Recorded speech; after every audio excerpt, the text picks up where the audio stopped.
মা কোথায় গো? কোনো মতে খাইয়েছি, এখন ঘুমোচ্ছে। পুরো ব্যাপারটা আর কে কে জানে? পুরো ব্যাপারটা তো বৌদি নিজেই বিশ্বাস করে উঠতে পারছে না।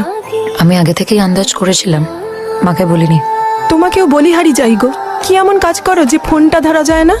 মাটা চিন্তা করে করে একেবারে আদমরা হয়ে গেল। হ্যালো, এই কি রে, ফোন তুলিস না কেন? কি হয়েছে? শোন, যেটা বলার জন্য ফোন করেছি, বাবার একটা অ্যাক্সিডেন্ট হয়েছে। আমি কালকে মাকে ভিডিও কল করে নেব।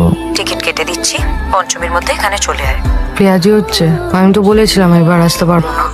বলেছি যখন, এখানে আয়। মার এখন আমাদেরকে দরকার। একটু ঝেড়ে কাজবি, কেসটা কি?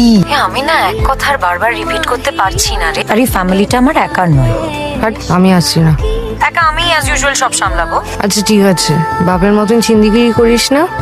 200-250 টাকা এক্সট্রা দিয়ে আমার জন্য একটা উইন্ডো সিট বুক করিস। রাখলাম। এসো বস।